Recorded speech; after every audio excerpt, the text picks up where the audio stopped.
Assalamualaikum warahmatullahi wabarakatuh. Selamat datang di channel Malam Horor. Pada episode kali ini saya akan membawakan sebuah cerita dari Twitter yang berjudul Darah Gaun Pengantin. Sebelum lanjut, untuk mensupport kita dengan konten horor menarik lainnya, jangan lupa tekan tombol like dan juga subscribe, serta aktifkan lonceng notifikasi agar tidak ketinggalan cerita lainnya. Langsung saja kita dengarkan cerita horor berikut ini. Sebut saja Pak Rahmat. Dia menceritakan tentang asal-usul gaun pengantin yang masih banyak darah dan disimpan di dalam kopernya. Pak Rahmat adalah seorang laki-laki yang bekerja sebagai tukang servis kompor bekas. Hari-hari disibukkan dengan aktivitas memperbaiki kompor. Tak hanya itu, Pak Rahmat juga menyukai benda-benda kuno. Nampak tersusun rapi benda kuno yang masih tetap terjaga baik di sana. Prang! Suara kaca terjatuh dari arah dapur. Kemudian disusul dengan tangisan Lala, yaitu cucunya yang masih berusia 4 tahun. Kung, aku ono hantu Kung. Suara Lala lirih dan menangis sesegukan. Ono apa tondok? Alon-alon, ucap Pak Rahmat sambil mengusap rambut Lala. Ada apa toh nak? Pelan-pelan aja. Kemudian Lala merangkul kakeknya yang saat itu duduk di depannya. Ono hantu nek kamare Kung, ucap Lala sambil menunjuk ke arah kamar Pak Rahmat. Ada hantu di kamarnya kakek. Pak Rahmat menoleh dan melihat ke arah kamarnya. Dia tak melihat apapun kecuali sebuah gaun. Gaun lawas yang tergantung di paku. Pak Rahmat menoleh dan melihat ke arah kamarnya. Dia tidak melihat apapun kecuali sebuah gaun lawas yang tergantung di paku yang menempel di tembok. Tatapan Pak Rahmat masih santai dan penuh penasaran. Lantaran sudah beberapa anak kecil yang melihat sosok hantu kala datang ke rumahnya dan menunjuk gaun tersebut. Ya memang, beberapa hari ini Pak Rahmat sedang mengamati gaun yang dia peroleh di area pinggiran sungai itu. Gaun pengantin zaman dahulu yang masih lekat sekali dengan bau zamannya. Gaun tersebut tersimpan di dalam sebuah tas koper kulit berwarna coklat.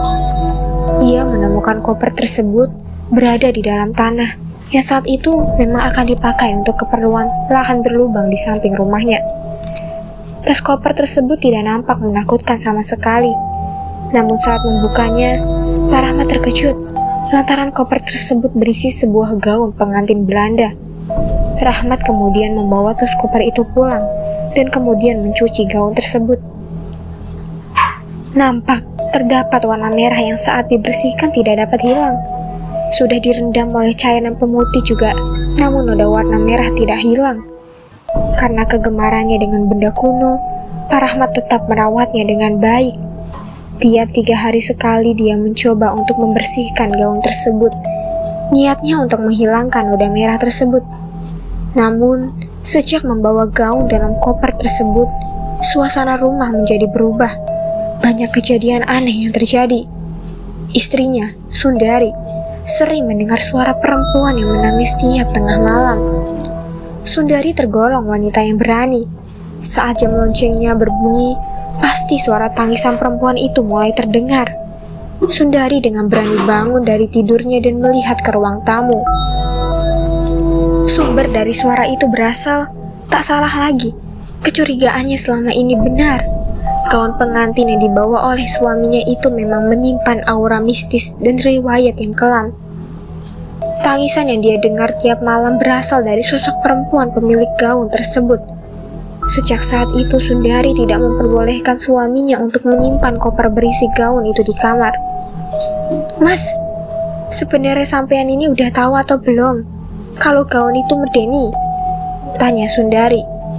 Rahmat yang saat itu sedang konsentrasi memperbaiki kompor hanya tertawa mendengar sang istri bertanya hal demikian kepadanya. Ada atau tidak riwayat dari gaun itu, Bu? Wongnya meskipun dia sosok dari dunia sana, dia juga ciptaannya pangeran, ciptaannya Tuhan. Jadi ora perlu khawatir. Allah itu sudah menempatkan bangsa mereka dan kita di ruangannya sendiri-sendiri. Jelas Rahmat. Istrinya yang mendengar jawaban dari suaminya tersebut hanya bisa mendengus panjang. Walah pak, sampean emang gak pernah keganggu apa sama suara tangisannya tiap malam? Aku itu loh risih dengernya, saut Sundari dengan wajah yang sedikit cemberut. Rahmat tetap dengan sikap santai dan tertawa pelan, hingga terdengar suara salam dari luar rumah. Assalamualaikum, Pak De, Bude, aku jaluk mangan, teriak seorang laki-laki yang mematikan motornya. Ternyata keponakannya yang kuliah dari Surabaya sedang berkunjung. Rahmat dan Sundari yang mendengar suara Dani langsung berjalan dan keluar rumah. Alhamdulillah disambangi kalau dulur adoh. Yuk, apa kabar Le? Sehat? Tanya Sundari dengan senang. Mereka bertiga saling bertukar kabar dan bercerita pengalaman menarik satu sama lain. Hingga malam tiba, Dani dengan sarung yang dia selimutkan ke atas dadanya menghampiri Pak Rahmat yang sedang fokus memperbaiki kompor di depan rumah. Dani duduk dan meminum kopi di atas meja. Deh, emang kampung di sini sepi ya habis maghrib begini? Tanya Dani heran. Pak Rahmat yang mendengar pertanyaan Dani hanya tersenyum dan mendengar Dani dengan wajah yang teduh. Krik-krik ya deh.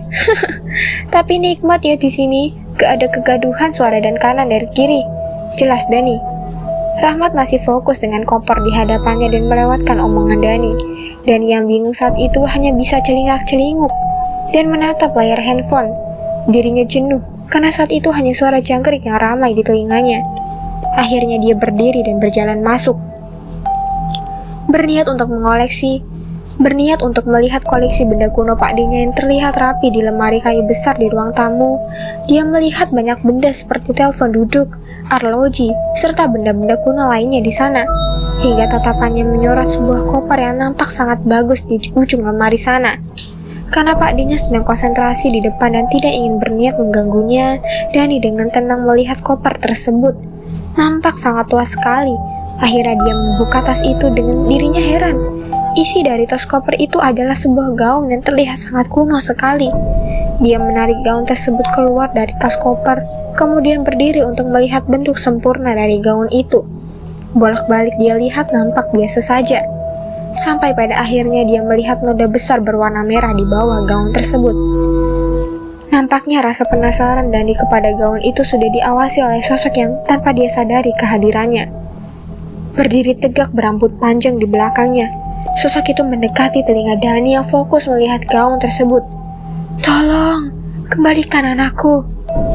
Suara itu lirih terdengar di dekat telinga Dani. Spontan, Dani terkejut lantaran terdengar suara yang tidak dia sadari dari mana asalnya.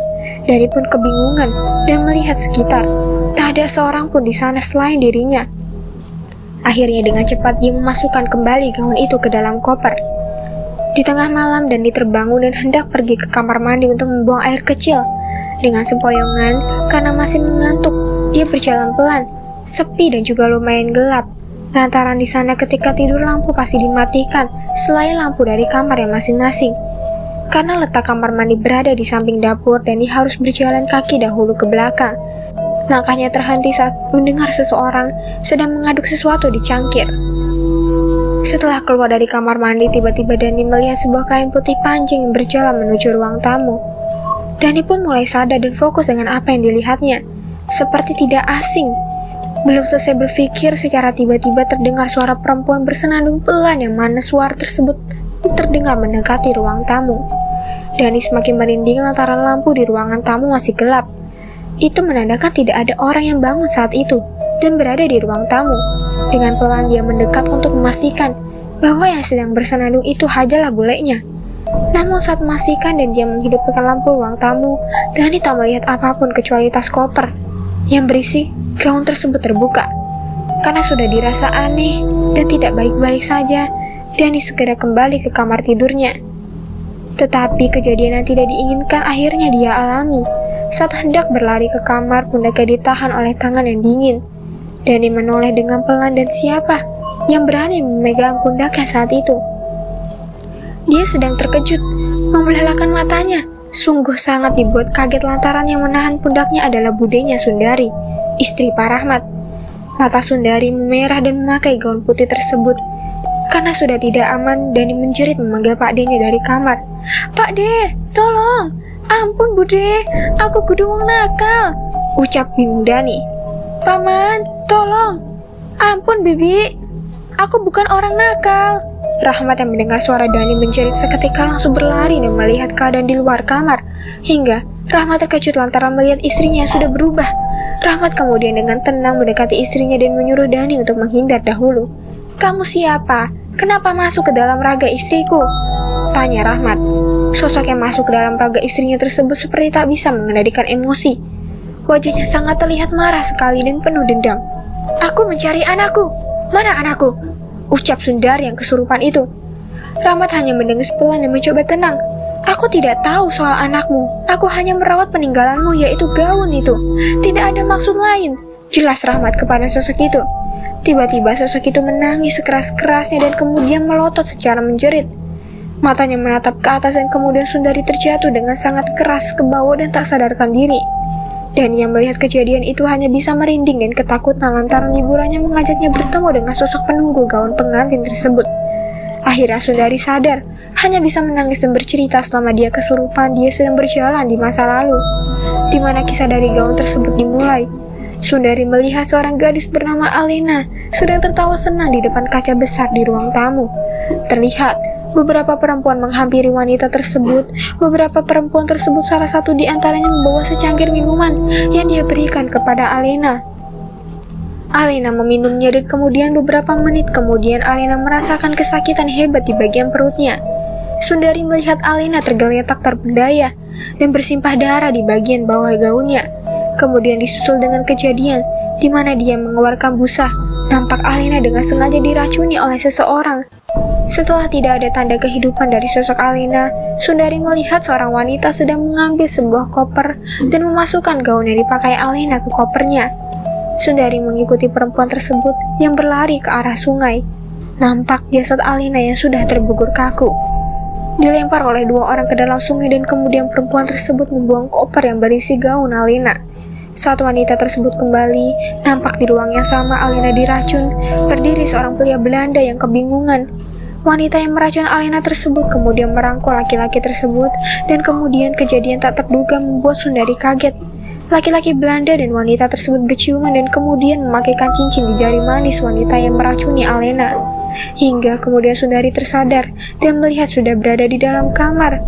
Setelah merasa nyaman dan enak, Sundari menceritakan tentang apa yang dia lihat tentang asal-usul gaun tersebut dan siapa pemiliknya. Akhirnya Rahmat dan Sundari memilih untuk tetap merawatnya dan menyimpan gaun tersebut secara rapi di rumahnya sampai sekarang. Ya, itulah cerita dari Darah Gaun Pengantin hari ini. Semoga teman-teman semua bisa mengambil pelajaran dari kisah ini. Untuk teman-teman yang baru bergabung, jangan lupa support channel ini dengan like, komen, dan juga subscribe. Nantikan kisah-kisah horor berikutnya. Sampai jumpa. Wassalamualaikum warahmatullahi wabarakatuh.